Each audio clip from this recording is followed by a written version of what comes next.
Donc je voulais aussi vous le dire, parce que vous savez, quand je suis engagée officiellement et publiquement dans la politique, finalement, de manière assez récente, mes combats, mes actions militantes, citoyennes ne datent pas d'aujourd'hui, ne datent pas des 6 mois, ne datent pas des 2 ans. Donc c'est ce qui m'a toujours donné envie de pallier des causes et des causes non négligeables, souvent pas faciles. Mais c'est aussi ce qui m'a permis de forger mon caractère, mon tempérament, et en particulier de ne pas avoir peur, de ne pas peur de grand-chose, et de ne jamais renoncer. Donc si j'en suis là aujourd'hui, et si je suis arrivée en ayant eu l'honneur d'être le ministre de la Justice de notre pays, c'est aussi, j'allais dire, grâce à vous, parce qu'en ayant élu Nicolas Sarkozy, vous m'avez fait l'immense honneur de me permettre d'être devenu ministre de la Justice. Donc à chaque fois que je fais une réunion publique, et en particulier vis-à-vis de ceux qui ont voté Nicolas Sarkozy, je dis à chacune et à chacun d'entre vous que finalement, mon destin, ma vie, mon action publique, je vous la dois. Donc vous êtes tous un petit peu devenus indissociables avec la vie que j'ai aujourd'hui. Donc je voulais encore une fois vous remercier publiquement de l'honneur que vous m'avez fait d'avoir pu accéder aux plus hautes fonctions, aux plus hautes responsabilités de mon pays. Et j'espère que nos actions communes et nos engagements communs continueront à apporter les fruits que nous avons, les résultats que nous avons obtenus jusqu'à maintenant. Donc vraiment, je voulais vous remercier sincèrement de m'avoir permis.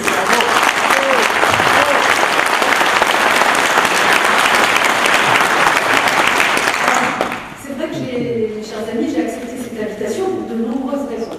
Une en particulier, qui est finalement la perspective de 2012. Certains s'attachent à regarder finalement d'être plus à court terme, d'attendre le remaniement, de voir quelle sera la nouvelle équipe. Moi, ce qui m'intéresse, c'est effectivement la perspective de 2012 et qu'on puisse de nouveau gagner en 2012. Alors, comme toutes les campagnes, comme toutes les élections, et vous le savez, ça n'est jamais facile. Donc, on ne mobilise jamais assez. On ne vient finalement voir les militants, les sympathisants, jamais assez non plus. Et puis à la fois, parfois, on a le sentiment d'avoir convaincu, mais on ne va jamais assez. Donc c'est tout l'intérêt que nous soyons là aujourd'hui. C'est pour ça que je remercie les parlementaires, les élus français d'être venus aujourd'hui, déplacés aujourd'hui. Alors Thierry, tout le monde le connaît, parce qu'il s'occupe très chaleureusement, très généreusement des Français de l'étranger, puis nous sommes amis depuis très longtemps. Et je peux vous dire qu'en politique, il faut aussi se dire la vérité, c'est comme dans toutes les organisations, vous pouvez vous faire des amitiés, vous avez des relations, vous êtes engagés dans le même combat, sans forcément avoir des affinités particulières ou affectives avec tout le monde. Et parfois, vous avez des vraies rencontres et des vraies amitiés, des vraies affections. C'est vrai qu'Istiane ou Thierry qui sont là aujourd'hui, je peux vous dire que ce sont des vraies amitiés, des vraies affections. Et puis, j'ai eu l'occasion non seulement de le connaître, de l'éprouver, et non prouver. Et je veux aussi vous remercier d'être là et de l'avoir démontré au quotidien avec moi, et en particulier lorsque je portais des réformes difficiles. Je n'allais pas dire courageuses, parce qu'en politique, c'est pas que du courage, sinon il ne faut pas s'engager. C'est aussi de la responsabilité. Donc on a mené des réformes difficiles, avec responsabilité, mais sans les parlementaires, sans une équipe derrière vous, vous ne pouvez pas gagner, vous ne pouvez pas aller jusqu'au bout. Donc les réformes que j'ai portées, ce n'est pas uniquement lié à ma personne, c'est aussi au soutien que j'ai eu des parlementaires, dont 2 d'entre eux sont ici aujourd'hui, 3 même je dirais, vous êtes aujourd'hui présents, et je voulais vraiment les remercier aussi chaleureusement de leur soutien politique, mais aussi de leur soutien personnel. Encore merci. Alors, je disais, c'est vrai que pour la perspective de 2012, on va avoir besoin de vous. On est finalement très intéressés, si on vient vous. Alors, on aura besoin de vous. D'abord, vous aimez votre pays. Et cette rencontre le démontre une fois de plus. Et puis, chacune et chacun d'entre vous avec lesquels j'ai eu l'occasion, très brièvement, même trop brièvement, avec lesquels j'ai pu m'entretenir, le démontre.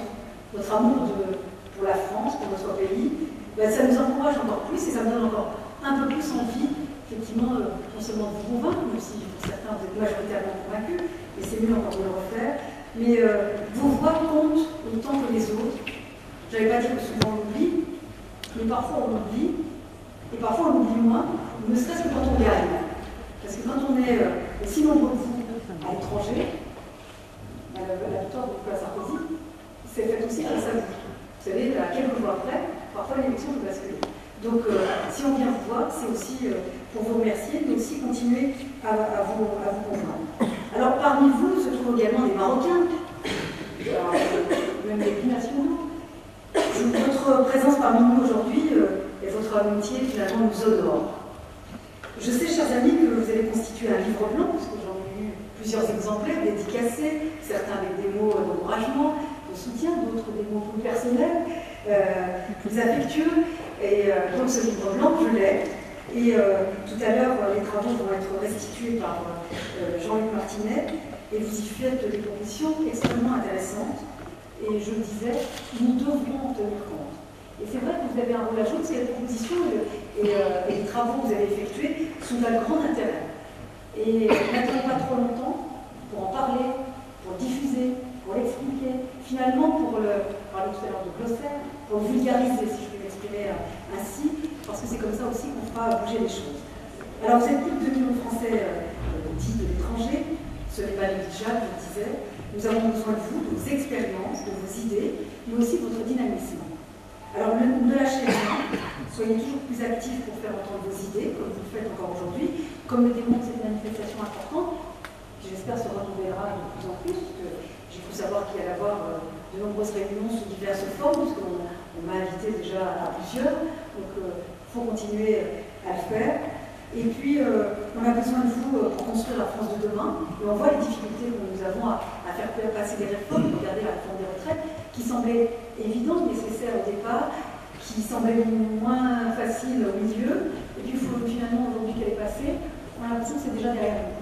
Mais tout ça démontre la nécessité de continuer à construire la France, de continuer à adapter la France aux enjeux du XXIe siècle. D'ailleurs, la France vient de prendre la présidence du G20 et au cours de la prochaine année, elle prendra à bras le corps des enjeux mondiaux auxquels nous devons faire face avec des priorités fondamentales. Par exemple, la réforme du système monétaire international, la lutte contre la volatilité des matières premières, la refonte de la gouvernance mondiale. Je parlais pour vous, Français qui étiez notamment en Afrique noire. Tout cela, ce sont des sujets que vous connaissez très bien, sur lesquels il faudra aussi s'atteler. Alors le thème de votre université aujourd'hui est Français de l'étranger, une richesse pour la nation. J'espère qu'il n'y a pas de point d'interrogation. Si je voulais faire court, je dirais évidemment. Mais si vous permettez, l'intitulé me semble un peu incomplet. Parce que vous êtes une richesse aussi pour le pays qui vous accueille. Parce que nous en parlions, nous avons les binationaux.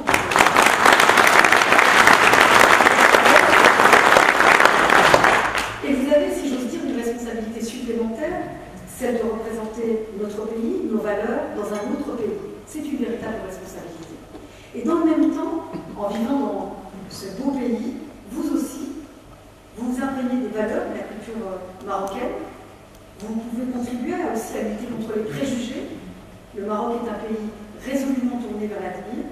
C'est un pays qui, par exemple, voit beaucoup pour le droit des femmes, le droit de la famille, nous en parlions. Certaines même d'entre vous, moi j'ai été assez admirative et très respectueuse des Français qui sont installés depuis pas très longtemps finalement au Maroc et qui parlent l'arabe. Et ça, ça démontre votre volonté aussi de vous adapter, de vous enrichir de la culture du pays qui vous accueille. Alors, ce n'est pas assez dit concernant l'évolution de ce pays, d'un pays comme le Maroc. Alors c'est un pays que j'aime énormément, que je connais très bien. Un pays qui est en pleine mutation, qui connaît une croissance économique dont on parle, parce qu'elle n'est pas négligeable, elle est toujours pas de 4% pour 2010. Et cette croissance est aussi le témoin d'un pays qui finalement a bien sûr résisté à la crise. On aura toujours des bonnes raisons de dire que le Maroc a beaucoup plus résisté que d'autres pays à la crise, notamment en raison de sa devise, mais aussi elle a résisté parce que notamment il y a eu moins d'investissement de la part notamment de pays étrangers, parce que des pays ont été beaucoup plus impactés par la crise. Mais ce qu'on peut retenir, c'est que le Maroc a très bien résisté à la crise. Alors je suis certaine aussi qu'en tant que Français, chacun d'entre vous, vous prenez part à la vie, à la construction même de cette société. Ce faisant, vous participez aussi au rayonnement culturel et économique de la France, et cela mérite d'être souligné, parce que parfois on oublie aussi. Je pense également à l'important réseau d'établissements scolaires, enseignement français au Maroc, qui accueille aujourd'hui près de 30 000 élèves, dont environ la moitié d'entre eux, vous m'avez bien remarqué d'ailleurs tout à l'heure à table, sont marocains. C'est un partage, c'est un échange. Et aussi, de plus en plus de Français apprennent l'arabe. Et beaucoup s'intéressent à la culture marocaine et découvrent sa richesse. Vous êtes dans une situation finalement assez privilégiée, puisque vous êtes à la croisée de ces deux grandes cultures. Au-delà des mots, le gouvernement français s'engage pour assurer concrètement une meilleure représentativité des Français de l'étranger dans nos instances parlementaires. Je sais que c'est un sujet qui vous occupe et qui vous préoccupe beaucoup, parce que ça a été le sujet essentiel de nos conversations d'aujourd'hui depuis que je suis arrivée. D'abord, la réforme de la carte électorale. Comme vous le savez, elle prévoit la création de 11 nouvelles circonscriptions qui permettent d'élire autant de représentants français de l'étranger à l'Assemblée nationale dès les prochaines élections législatives. Alors, cette innovation est tout un symbole.